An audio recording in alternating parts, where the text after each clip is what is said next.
Assalamu alaikum. Okay, I'm going to ask you to recite a loud salawat.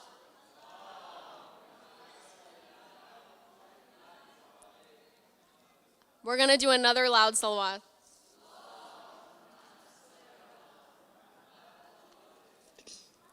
Okay, so we are starting the program now.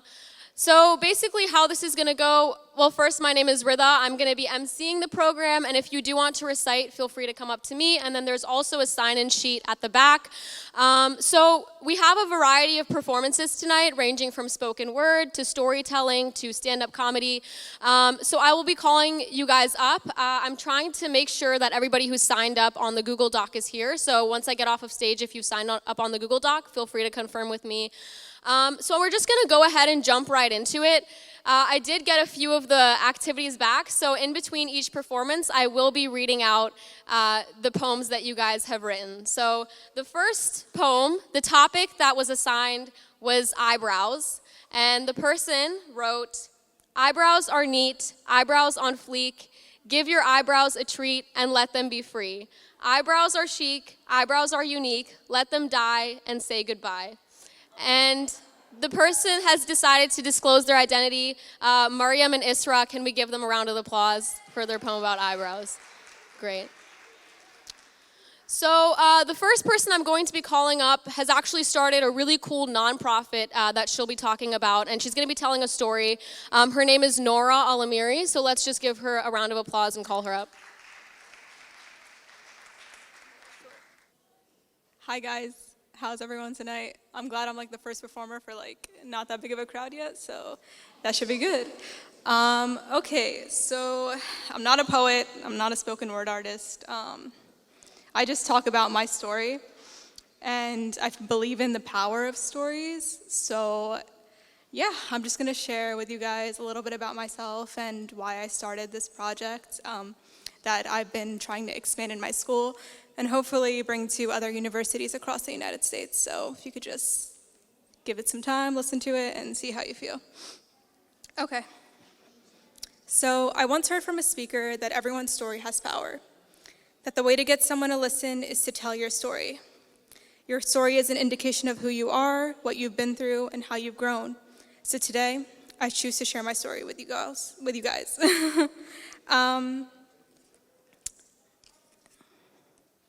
So in order to properly tell my story, I think I have to kind of take it back to like my roots. So my roots are of my homeland, Baghdad, Iraq, a country that is now known as a war zone, but all I've ever known it to be is my motherland that has been fighting for its freedom.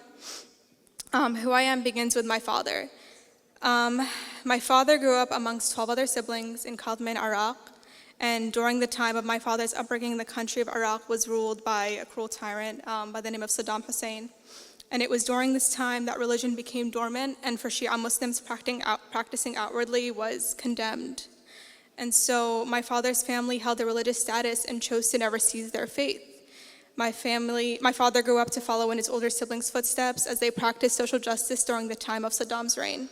They would pray in mosque openly, hold religious gatherings, and protest against Saddam's rule. But Saddam's army was extremely powerful, and they had targeted my father's family as a threat to the regime. My father's two oldest brothers were taken as prisoner and were tortured and executed. And my father's older sister was also very active in the demonstration, and she was also captured, held as prisoner, and then poisoned, leaving her son an orphan. My father continued to protest, and at the age of 18, the army of Saddam came knocking at his family's door and asked for my father. My grandmother, standing at the door, proceeds to tell the armed men that he's not there, and my father, hearing what's happening upstairs, flees from the rooftops and escapes to Jordan overnight. And then from Jordan, he obtains a visa into the United States, and at the age of 18, he comes here, finishes his degree at university, and starts a business in Philadelphia and then he continues to actively protest against Saddam's regime from within the safety of the United States. So the reason I tell my father's story is because it's everything I'm rooted in. I was raised in the United States, and I feel the most grounded in my father's birthplace, where he stood from freedom from oppression. And growing up in the United States, my obstacles took on a different face. And although the leaders in the United States look, behave, and speak differently than what my father has seen, make no mistake, oppression comes in many forms.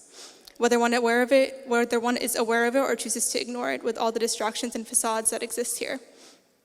But I regress. The story of me, a Muslim American girl with immigrant parents living in the United States, the story is no longer uncommon, but believe me, all us first-generation kids have different perspectives and different stories to share. So my story is of identity struggle, and really it was what I grew up with, the influence and culture of what I grew up in predominantly white institutions, and you had to look a certain way, dress a certain way, otherwise you didn't really fit in. And so I just found it very difficult to navigate those systems, which is why I kind of started this project. It's called the Minority Voices Project. It's a nonprofit organization that works to advocate for the rights of minority students in cases of discrimination. The Instagram page is up if you choose to follow it or look at it. It's called the Minority Voices Project. Sorry guys, I'm like a little nervous, but it's called the Minority Voices Project. And if you want to share your story or talk about any situation that you've gone through that you feel like there was injustice because of your minority identification, then I honestly encourage you all to share it, because things won't change unless we speak up. So yeah, it's a little bit about myself and what I started in my project, and that's it. Okay, thank you so much, Nora. If you want to follow her Instagram for her nonprofit, it is at the Minority Voices Project. So if you guys would do that, it's really great. What she's doing is amazing. Before I call up the next person, I'm going to be reciting another great poem written by one of you. And the topic was Airplane. Airplanes in the sky, I feel like I can fly. I see an airplane flying so high, I think I can get there if I try. The stars are so bright, the airplane has light, but nothing that can compare to my might. And it's a poem by Ayat and Amanya. So give them a round of applause.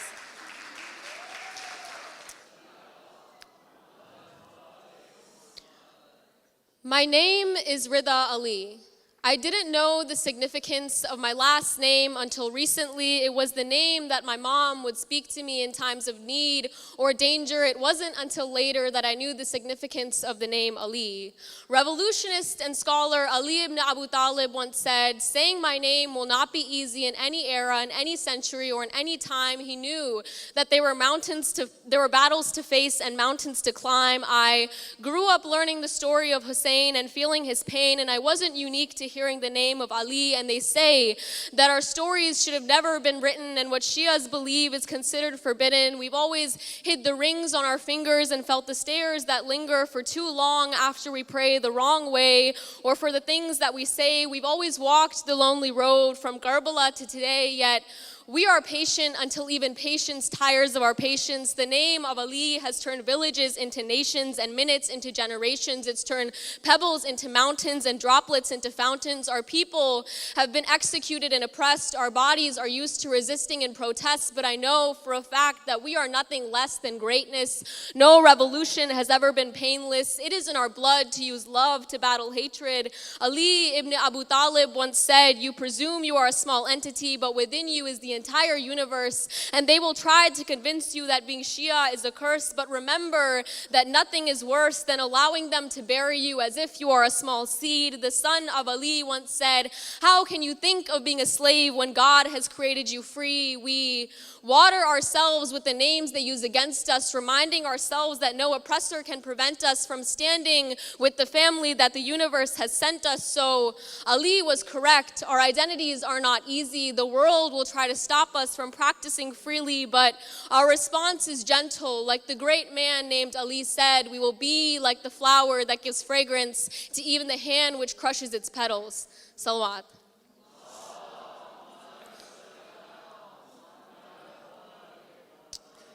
So next up, I would like to call up Najma Hassan. Salawat. Salam. This is a poem I wrote. It's called United We Stand. The one-letter word that is used way too often, and everything else but that word is suddenly forgotten. I. Let me tell you what's wrong with that one-way mentality. It's a synonym for insanity, a highway to vanity, leaving room for tragedy. Neglecting those around you, who are only human too. We breathe the same breaths, yet we are consumed with melanin and not what's in our chests. Because if you think about it, the I in Roman numerals is really just one. Yak, ik, wahid. We're overrun with languages that help us understand. United we stand, yet Afghanistan was once a free land.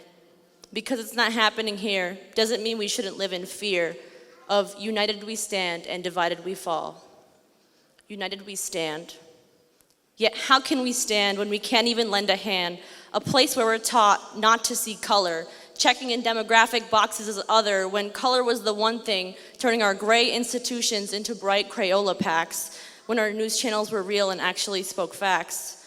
Our skin color, smooth like the fabrics we hem. Oh, how will they learn to pronounce our names if we keep changing them?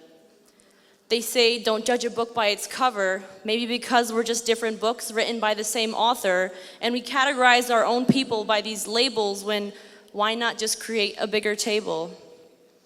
We like our borders like our picket fences, whitewashed. We like our students like our zombies, brainwashed. And we let our ambitions like our dreams be squashed. Wake up, there's shackles at the feet of Our Lady Liberty. Our country stands on the blood of we, the people of the United States. If black is the culmination of all colors, why do we keep trying to stir this melting pot white? If we cannot stand up and fight for our unity when our own brothers are facing oppression, then why not just take a knee? Thank you, salawat.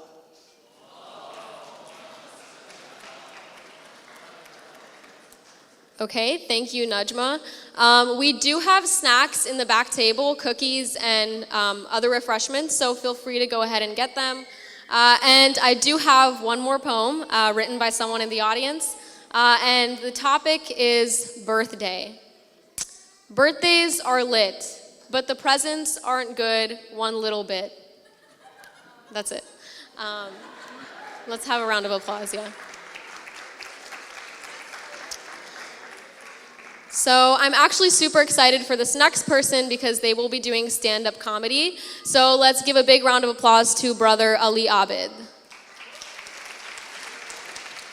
Yeah, I think it's really important to encourage our community to have engagements like this, you know? Not a Rishta engagement, by the way. Just a speaking engagement. I'm sorry if I disappointed a few of the aunties in the back. I saw them when I came in. So anyways, these openings are always a little awkward. I apologize in advance. I've already been looking down at my phone, but I'll be looking down at it a lot more. So I was never really good at memorizing things. It actually took me 3 years when I was little to memorize Ayatul Kursi. But it actually took me a year to memorize Surah Fatiha last year. But you know, nowadays, they actually have apps to help kids memorize surahs. In fact, there's apps for lots of stuff. There's apps that will tell you when it's a good time to drink water. Apps that will tell you when it's time to buy groceries. Apps that will tell you how many steps you have taken, or in my case, not taken. But just the other day, I saw an ad for an app that completely floored me. This app promised a novel way to communicate with your friends. It even allowed you to simultaneously connect with every contact on your phone. The app was so good, it actually raised $1 million. This app did one thing, and it does it really well.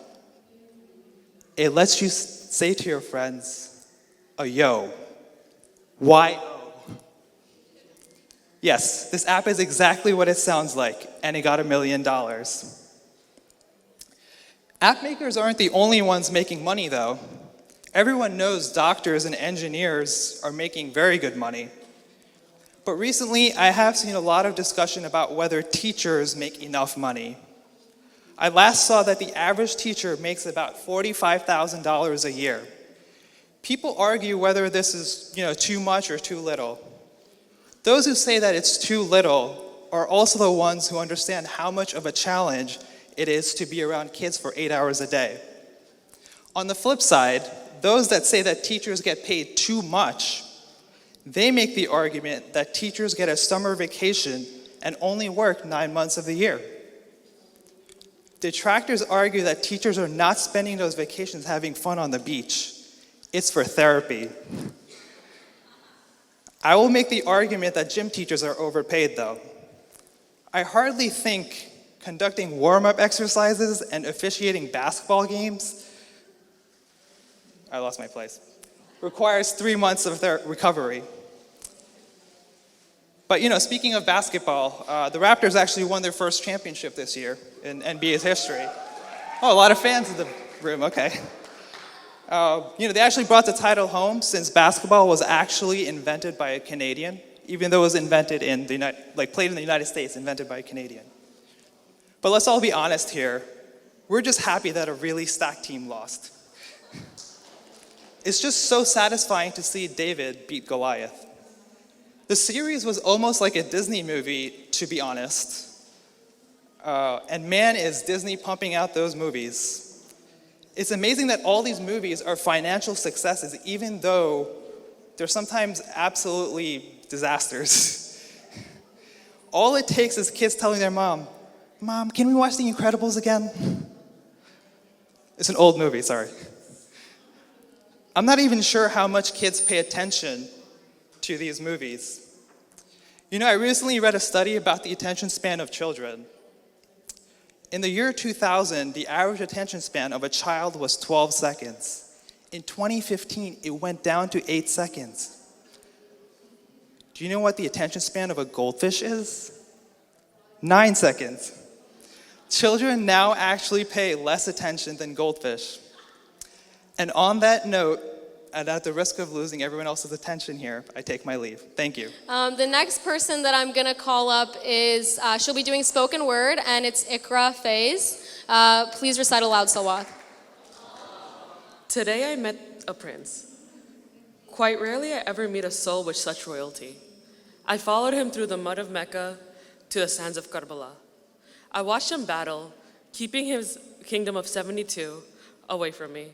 This man resembled much of my old friends. He looked as if justice could stand and grace with each step, with the voice nostalgic of a king I once met with poison. But his words for sure, I knew they were Master Rasul's. He was peculiar himself. Though a prince, he never requested any servants, yet all were there to serve him. His throat dry, almost at my grip, yet he asked for water for all before him. While I run between the camps leading these souls to Allah, this man remains to stand tall in the land of Karbala. As duty calls, I visited his son and his nephew with ease, but shortly after, I rested watching the magnificent prince I have yet to meet. Soon I met a pure heaviest of souls. Surely this child has no faults. No longer did I wish to meet this prince, yet Karbala wouldn't let me leave. I sprint left, I sprint right, with each step taking a life. Oh Allah, why won't you release me? I, death too, now want to die. The time had come, he says his name is Hussein. I want to turn back in utter shame. How can I tell my lady Fatima I've taken her second jewel too? But he greets me before maybe he knew what I did not. After the prince relentlessly fought, his soul to the Almighty I brought. Yet my prince did not die. Oh, why? I returned to Karbala hoping I failed, but my prince was not there. Soon the blood echoing Ya Hussein began to find his way far spread.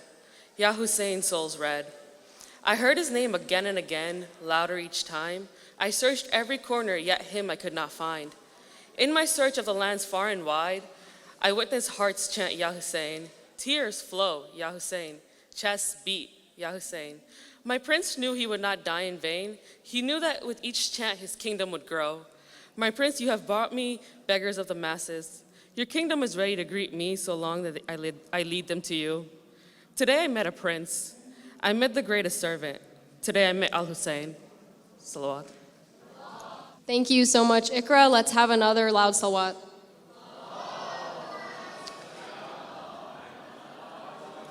I do have 2 more poems. They're getting really fun and juicy, and I'm Really looking forward to seeing the rest of them. This one starts off with, "It was a dark and stormy night." It was a dark and stormy night. I heard the thunder go bang. I saw the lightning go shang. My heart raced and paced frantically, yet here in the midst of all this discordant harmony, the stars seemed to shine ever so brightly. Let's have a round of applause. And then I have another one that's more relevant to the conference. This was actually written by Brother Ali al-Hadi, and it's about Imam Jafar Sadiq. Like Suleiman, he had a kingdom, the origin of where knowledge came from. In the nights, he would feed the poor, and in the days, he would spread wisdom. The smile would never leave his face, a reminder of his grandfather's grace. The barriers between good and evil in descendants' knowledge would trace. His name was Jafar as-Sadiq. Let's have a loud salawat.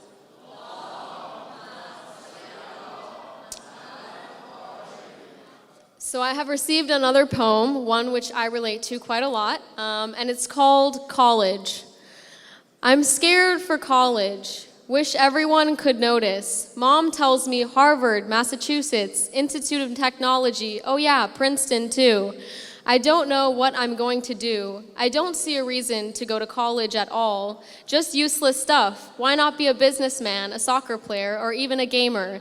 My parents sigh at my face. They tell me, when you grow up, you're going to be a cashier at the mall. All right. All right, let's have a round of applause.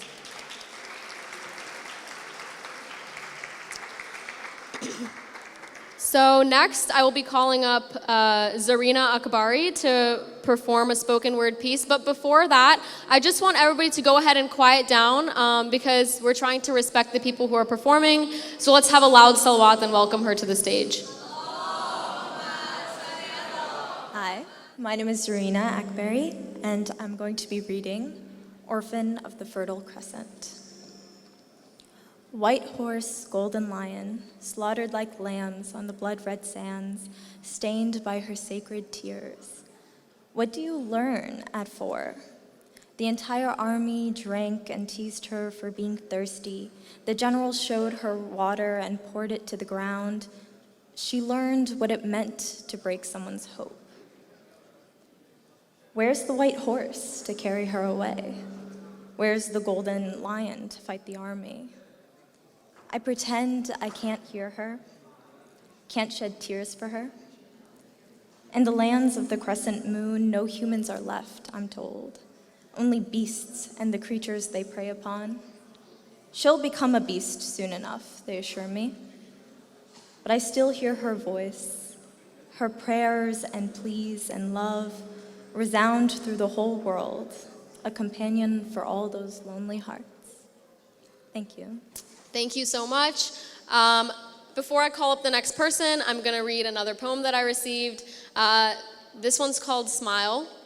I smile every day like a sunshine, so one day I'll shine so bright that I'll glow, and when I glow, the world will know. And that was written by Ayat, and she's 5 years old, so. All right. So next up, I will be calling up Yasamin Anvari. Let's give her a round of applause. Assalamu alaikum, everyone. I will be reciting a spoken word I wrote myself. It's about child marriages that unfortunately still go on today in our world. They tell me to hush. My voice is not worth hearing. Who cares if I want to become a doctor? Who cares if a girl says she wants to cure cancer? She is nothing, and she just needs to shush. My voice is the shadows in the hallways, following and ever present, yet always ignored. My voice is like a volcano. The urge to speak builds up like bubbles of gas ready to erupt at any moment. I am a girl. They say that I should stay at home. A girl should tend the fire. A girl should fetch the water. A girl should get married and have children. That is all that should be required. Take her out of school. A girl does not need to read books. Why, the only thing she should read are ways to improve her looks. Only 7 when her brother was born, a son after 4 girls, a son after 4 miscarriages, a son after 4 births of pure sorrow, A son after my mother wept for days, a son after the bruise on my mother's face, a son after my father blamed my mother. But it was a boy, the only thing my parents thought would bring them joy. Their last hope, a chance to help them cope. The daughters were long forgotten. Father taking me out of school was all the attention I had ever gotten. He was a boy, I was a girl. I was a burden, undeserving and worthless. He was their hero, their honor, and their name. He was their light. I was the darkness. My footsteps leaving school, my footsteps fetching water, my footsteps as I leave home to get married, my footsteps that leave tears of blood on the dirt trail, the footsteps that tell the story of oppression. I leave the place I once called home, the place where I was never wanted, the place where she was never invited. The fear in her eyes that she must mask, the apology to her parents that she can never ask. I am sorry for being a girl. I am sorry for being a burden. I am sorry that you had to wait 7 years for a son. I am sorry that I was born into this world useless and weak. I want to say goodbye, but my last glimpse is what finally makes me cry. My father stuffing 5 golden coins in his pocket, my mother holding my brother's hand and going inside, the stranger, the man, my husband, dragging me forward, and all I want to do is hide. I am only 12 years old. They did not keep track of my birthday, but that is what the people were told. I must be a lot younger, but that is what you do when your baby boy is full of hunger. But little did they know that she was not weak and useless. Little did they know that if they educated their girls, global poverty would end and they would actually have money to spend. A girl going to school is like finding a large jewel. The key to ending child marriage is oppression and the spread of HIV. Little did they know that that girl was their blessing, a blessing that they did not take the time to see. She was not a burden. She was not an object to be sold. She was the hope of tomorrow, a baby girl that mom and dad should hold. Beautiful, intelligent, and bright, a flower blossoming in the light, a bird perched on a nest, wings strong and independent, ready to take on the world and to do her very best. She will go to school, she will have a voice, she will use her wings to fly, and she will keep on flying even as she reaches the sky. She will be a doctor and she will cure cancer. And she is strong and she is hope. And she will achieve all her dreams because she is a girl, and that is what girls do best. Thank you. Yasmin, let's get another round of applause.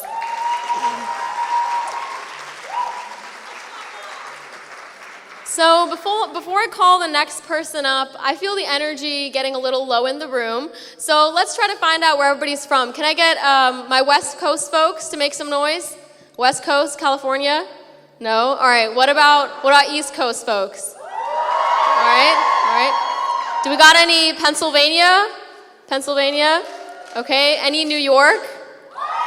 All right. Virginia? Okay. DC? No? Okay. Maryland? Okay, any Chicago folks? All right. Well, if you're excited for this weekend, let's all just make some noise. I got another poem from someone in the audience, so I'm going to go ahead and read it. She actually wrote it at this moment, which is pretty impressive. As I sit on my chair in a mid-space of the large banquet, I notice a sense of connection, a connection between the stories and the backgrounds of every speaker and their personal reflections amidst the diversity of each artistic confection, every single one yearning to reach a certain objective as they place their breath to the mic. What they may not realize is that their presence on the stage is bringing the whole room to one of the greatest forms of interconnection. All right, let's give her a round of applause. Now I'm gonna go ahead and call up Batul Rizvi. She will be reciting a poem about Yemen. Let's welcome her with a round of applause. Assalamu alaikum, everyone. My name is Batul. Today I'll be reciting a spoken word I wrote a while back about the devastating condition of Yemen. I hear Yemen crying, a country far away on unknown lands to some. She wears ragged clothes torn at the collar and holes where breast pockets once were. Tousled hair and sunken eyes, unkempt and unruly, seems so unfamiliar to some. But if I close my eyes and cancel the noise, I can hear echoes of weeps overpowering the darkness, and stinging through my veins, I remain rooted in place, unable to tear my eyes away from the vastness of the dusty gray skies. I hear Yemen crying. As the sun breaks the shield of this formidable night, I witness the massive calamities falling down upon the masses. Looking down, I pick up a ripped school bag with a calendar burnt at March 22nd, 2015. Stepping closer to the sight of little ones falling hush, to a choir of lamenting souls ringing in the near distance. Pacing, I walk past the remains of brittle bones, if I can even call them bones, for I have seen twigs and tree branches stronger than their Yemeni ribs protruding out in unshapely ways. Walking closer, I hear shrieking, not a choir of souls, but a soul of a woman who carries this nation, bellowing, her voice cracks the air open, losing her voice in the politics of this world.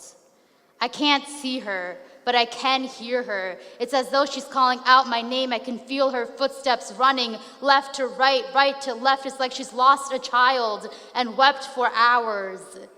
I hear Yemen crying, help, help. Will someone please help? Will you turn a blind eye and walk away, or will you stay to push out the rubble that's taken my child, my children, my nation? Will you stay to help? Shaken, I reach out my hand to try easing her pain, for a mother's pain no soul can bear witness. So look and feel your heart beating. You can't imagine going a day without food. Even in Ramadan, we know our stomachs will be full. Imagine your life every day, God's test, fasting from sunrise to sunset, only hope, gnawing away at your bones as you begin to lose hope. Just imagine waking up one day to see your body almost completely gone, but to the rest of the world, just another body buried on top of bodies. Your life worth nothing if you have nothing to offer. The East and the West may look past children's bodies, not shaken by somebody already a burden on themselves, but look and feel your heart beating.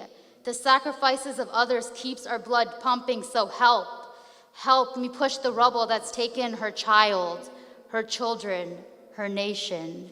Thank you. I'm going to be calling up one last person before we wrap up, and that is Brother Jawad Fayaz, and he will be doing a recitation. So let's have a loud salawat for him. I am a poet and a songwriter. I wrote this piece called Stand Tall, and this piece is inspirational. It urges all Muslims to unite. No matter Shia, no matter Sunnah, we all unite against the face of adversity, inshallah, to make us one stronger ummah. It's called Stand Tall. I can't see how we leave behind someone in need. Won't we heed their final plea? Can't we see their hearts still bleed? And my back won't turn, justice is the final word. This won't be a dream deferred. Emerge from the darkness, ummah, rise. I don't want to see no pain no more in the eyes of innocent people. I don't want to witness this injustice, hear no speak no evil. Cause I feel my heart is in my throat. I don't want to see another fall. I don't want to take another glance. My people, just stand tall. Stand tall. Stand tall. Whoa, my people. See, you and I are one and the same. We feel a need to change. Don't want to blame ourselves for a reckless lifestyle that we're living today.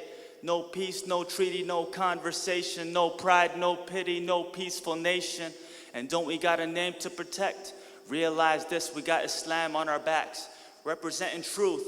How could we survive? It ain't instilled in the youth. Steady losing grip of the faith, remove the mask of ignorance and put on a new face, embrace a new change for the better. Maybe we could see the day when we all survive together. So stand tall, rise up, stand firm, stand up, and be proud, unite. Look in my eyes and I'll shout it out. Listen, I don't want to see no pain no more in the eyes of innocent people. I don't want to witness this injustice, hear no speak no evil. Cause I feel my heart is in my throat.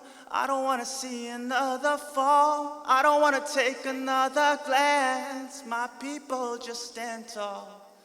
Stand tall, stand tall. Whoa, my people. Now I can see the faith and hope in you, the fire in the eyes for the one who cries truth. I can see the change, I could take the blame. I can see the troubles that we all overcame now. Can you see the faith and hope in me? Can you feel the fire that is soon to freeze? Can you hear the screams? Can you feel me breathe? Can you see me praying? Cause I'm on my knees now, praying for the day that we all can live. Praying for the day that I teach my kids all the right and wrong. I gotta stay strong. Say it one more time, my people, just stand tall. Stand tall, stand tall. Whoa, my people. I don't want to see no pain no more in the eyes of innocent people. I don't want to witness this injustice, hear no speak no evil. Cause I feel my heart is in my throat. I don't want to see another fall. I don't want to take another glance. My people, just stand tall. Jazakallah. All right, thank you so much. And with that, I'm going to be calling up Brother Ali Al-Hadi. But before I do, I want to thank you guys so much for coming to this event. And so when Ummah was coming up, the reason that we wanted to do this was because people have so many talents and passions, and this was kind of a way for you guys to showcase all the amazing things that you can do. And I just wanted to remind you all that if you have a passion, don't be afraid to pursue it and use it to spread the names of the Ahlul Bayt. And every single one of you is talented. I could tell by those poems, especially the one about the shower. It was really great. But yeah, so if you did enjoy this event and you enjoyed Brother Ali Al-Hadi, which I know I did, come out to the grand celebration tomorrow. I'll be reciting and Brother Ali Al-Hadi will be reciting. It'll be like this, but a lot more, a lot better and a lot more, there'll be more speakers as well. So please recite a loud salawat and welcome Brother Ali Al-Hadi to the stage. Maybe some of you have been in Hajj, pilgrim, and there is a special thing in Hajj and a special personality that doesn't have a grave. Or she has, but we don't know where it is. And I'm talking about Lady Fatima Zahra alayhi salam, peace be upon her.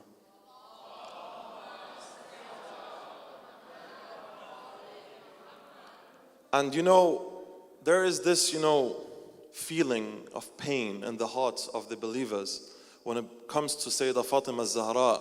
They feel that pain, they feel the need to visit her shrine. But when they stand there in Baqi', close to the Prophet's grave, there's no shrine, there's no dome. They don't know where it is. So I want you to travel with me over there and just close your eyes and just try to relate to those words. Salawat.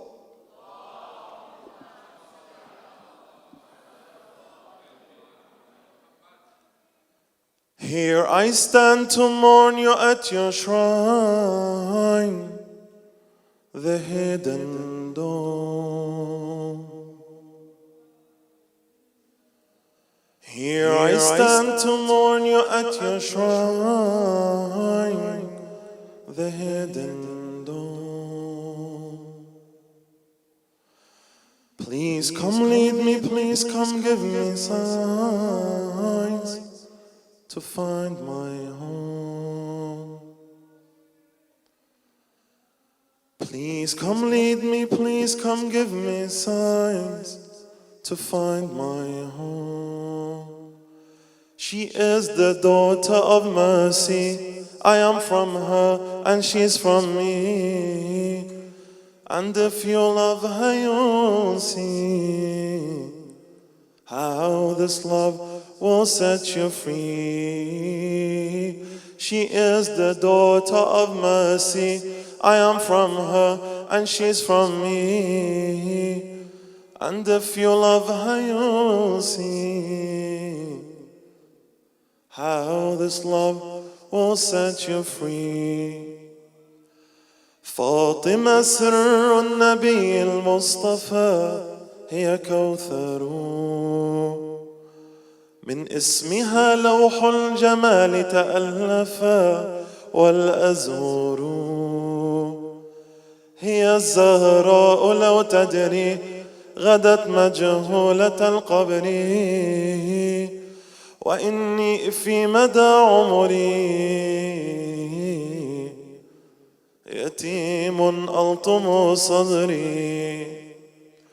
آرزوی پر زدن با من، حرم با تو. گریه های نیم شب با من، حرم با تو. نفس با من، هوا با تو، دعا با من، شفا با تو.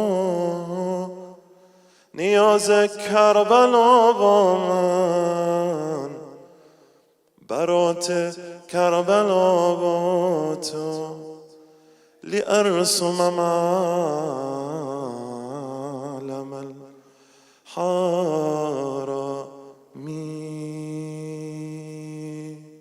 صلوات.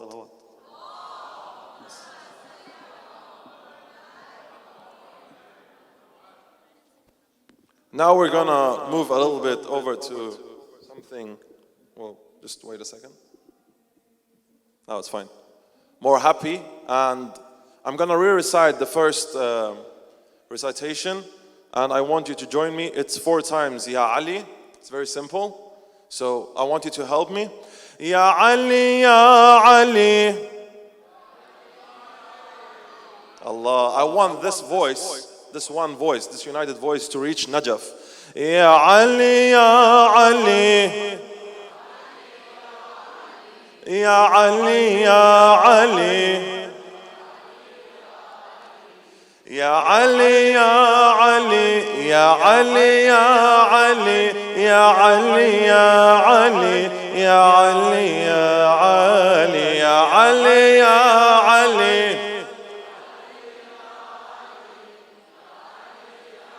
Allah. Ya Ali, Ya Ali, Ya Ali, Ya Ali.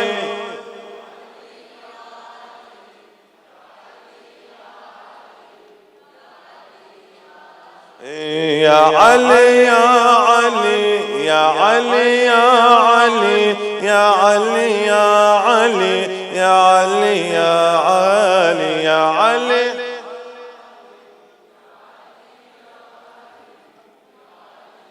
Let's get the hands up and join me with the clap. Ali, Ya Ali, Ya Ali, Ya Ali, Ya. I want to see all hands up. Ya Ali, Ya Ali, Ya Ali, Ya.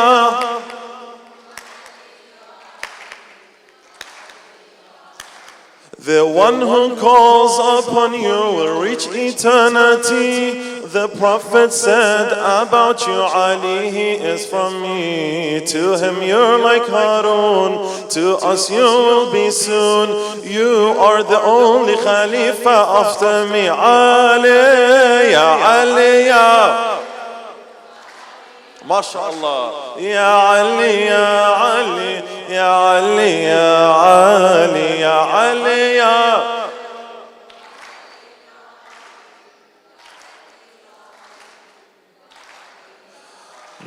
Hellfire will never touch me while you watch from afar.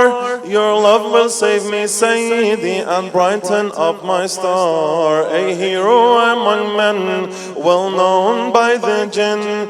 Even the unseen will kneel now, O Master Ali, Ya Ali, Ya. So beautiful. Ya Ali, Ya Ali, Ya Ali, Ya Ali, Ya Ali, Ya. MashaAllah. Ya Ali, Ya. The one who calls upon you will reach eternity. The Prophet said about you, Ali, he is from me. To him you're like Harun, to us you'll be soon. You are the only Khalifa after me. Ali, ya Ali, ya MashaAllah. Ya Ali, ya Ali, ya Ali.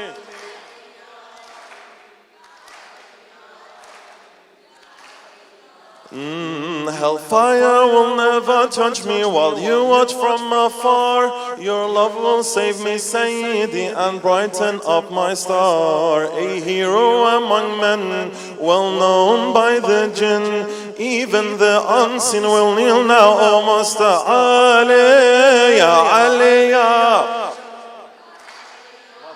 MashaAllah. Ya Ali, ya Ali, ya Ali, ya Ali, ya Ali, ya Ali, ya Ali, ya Ali, ya Ali, ya Ali, ya Ali, ya Ali.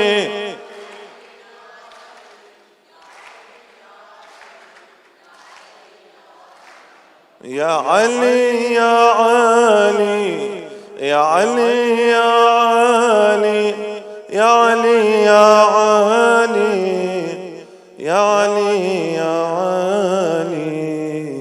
Salawat.